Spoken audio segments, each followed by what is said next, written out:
Shalom bien-aimé, j'espère que vous allez bien. Que Dieu permette que ce temps-là lui soit dédié, qu'il soit glorifié au nom de Jésus. Aujourd'hui, nous allons parler de la bénignité ou de l'amabilité.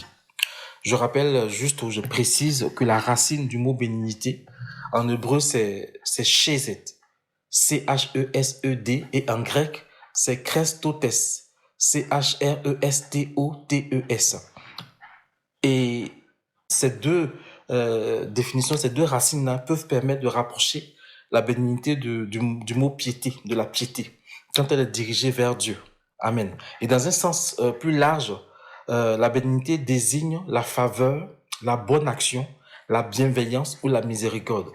Donc, c'est en quelque sorte la disposition d'esprit d'une personne qui permettra de comprendre les autres et à user de clémence à leur égard. Amen. C'est aussi la qualité d'une volonté qui vise le bien et le bonheur d'autrui. Posséder la bénignité, c'est avoir de l'indulgence, de l'amabilité et de la douceur envers tous ceux qui seront autour de nous, qui vont se présenter à nous, qui vont nous demander de l'aide, qui auront besoin de nous, et ce, quelle que soit leur origine. Amen, amen. Quelle que soit la race ou quel que soit le niveau socio-culturel. La bénignité ne distingue pas telle personne de telle autre personne. Amen. La bénignité permet de venir en aide à tout le monde, sans distinction. C'est un élément du fruit qui permet d'exercer la miséricorde de Dieu. Par conséquent, c'est donc, quand on a la bénignité, être utile pour l'œuvre du Seigneur. Amen, amen. Quand on lit Philippiens 2, versets 3 et 4, on lit qu'il ne faut rien faire par esprit de parti ou par vaine gloire, mais par humilité, estimer les autres supérieurs à vous-même. Ne regardez pas chacun à votre propre intérêt, mais aussi à l'intérêt des autres. C'est ça la bénignité. La bénignité, c'est estimer les autres comme étant supérieurs à soi.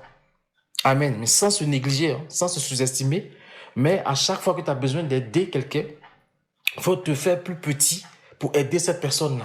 C'est ça aussi que ça veut dire. Amen. Il faut comprendre que Jésus lui-même, il nous a épargnés de la mort. Il a effacé nos péchés, il a effacé nos dettes, bien que nous méritions d'être punis pour cela.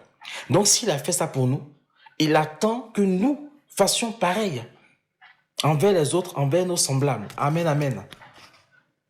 Quand on prend par exemple le livre de Matthieu 18, on voit que l'esclave, comme je l'avais cité là, n'a pas fait ça. C'est-à-dire que lui, on lui a remis ses dettes, son maître lui a remis ses dettes, mais lui en retour, il n'a pas fait cela. Amen. Il n'a pas fait cela. C'est pour cela que, au contraire, plutôt que d'être, on va dire, gracié, il a été puni. Parce que son maître lui a remis ses dettes et son maître attendait qu'il remette les dettes aux autres, mais il n'a pas fait cela. Donc Jésus attend pareil de nous. Il nous a remis nos dettes, il a effacé nos fautes. Il attend qu'on soit pareil envers les autres. Amen, amen. C'est ça la bénignité. Et quand on lit Jean le chapitre 8, on voit que Jésus a exercé cette bénignité-là envers une femme surprise en flagrant délit d'adultère, alors que les pharisiens voulaient la lapider. Celui qui possède la bénignité cherchera constamment à aider son prochain avec attention et avec compassion. Amen. Il faut apprendre en tant qu'enfant de Dieu à voir le bon côté ou de la bonne manière qui va te permettre d'aider quelqu'un, quelle que soit l'accusation qu'on peut lui porter. C'est ce que Jésus attend de nous. Amen, amen. Donc, il faut être vraiment dans cet esprit de bénignité là. Surtout pour notre monde où quand tu aides quelqu'un, ou quand tu es doux, ou quand tu veux faire les choses sans rien demander, on trouve que c'est un signe de faiblesse. Mais au contraire, pour nous les chrétiens, pour nous qui sommes enfants de Dieu, c'est un signe de grandeur. Et il faut qu'on exprime cette grandeur-là parce qu'on a un Dieu grand, on a un grand frère grand, on a un Seigneur grand, on a un roi qui est grand. Amen, amen. Je prie vraiment que Dieu nous donne d'exercer cette bénignité-là en toutes circonstances, sans distinction, au nom puissant de Jésus. Que Dieu nous donne de savoir nous faire petits pour aider les gens qui ont besoin de nous, au nom puissant de Jésus. Amen, amen. Soyez bénis, et on se retrouve vendredi prochain pour la suite.